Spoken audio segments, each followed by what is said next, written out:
നവകേരള യാത്രയ്ക്കിടെ ആലപ്പുഴയിൽ യൂത്ത് കോൺഗ്രസ് പ്രവർത്തകരെ വളഞ്ഞിട്ട് തല്ലിയ കേസിൽ മുഖ്യമന്ത്രിയുടെ ഗൺമാന്മാർക്ക് ക്ലീൻ ചിറ്റ്.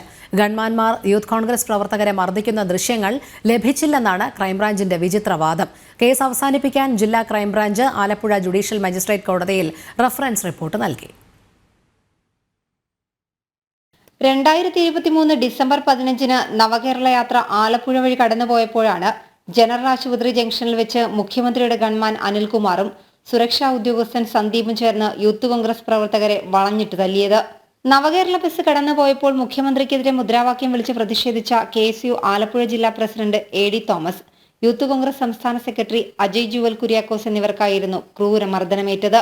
മർദ്ദനത്തിന്റെ ദൃശ്യങ്ങൾ മാധ്യമങ്ങളിൽ വന്നിട്ടും പോലീസ് കേസെടുത്തില്ല. ഗൺമാനും സുരക്ഷാ ഉദ്യോഗസ്ഥനുമെതിരെ കേസെടുക്കണമെന്നാവശ്യപ്പെട്ട് പരാതിക്കാർ SP-ക്ക് പരാതി നൽകിയിട്ടും ആലപ്പുഴ സൗത്ത് പോലീസ് കേസെടുക്കാൻ തയ്യാറായില്ല. തുടർന്ന് മർദ്ദനത്തിന്റെ വീഡിയോ സഹിതം പരാതിക്കാർ കോടതിയിൽ സ്വകാര്യ അന്യായം ഫയൽ ചെയ്തു. ഹർജി പരിഗണിച്ച കോടതി കേസെടുക്കാൻ ആലപ്പുഴ സൗത്ത് പോലീസിന് നിർദ്ദേശം നൽകി.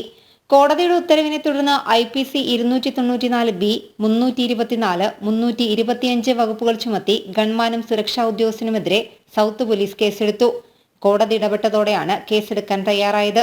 മുഖ്യമന്ത്രി സഞ്ചരിച്ച വാഹനം കടന്നുപോയതിനു പിന്നാലെ വന്ന അകമ്പടി വാഹനത്തിൽ നിന്ന് പുറത്തിറങ്ങിയ ഗൺമാൻ അനിൽകുമാർ ജനറൽ ആശുപത്രി ജംഗ്ഷന് സമീപം വെച്ച് അസഭ്യം പറയുകയും ലാത്തി ഉപയോഗിച്ച് ദേഹോപദ്രവം ഏൽപ്പിക്കുകയും ചെയ്തതായി FIR-ലുണ്ട്. അകമ്പടി വാഹനത്തിലുണ്ടായിരുന്ന രണ്ടാം പ്രതി സന്ദീപും ഇരുവരെയും ലാത്തി ഉപയോഗിച്ച് അടിച്ചെന്നും FIR-ൽ പറയുന്നു.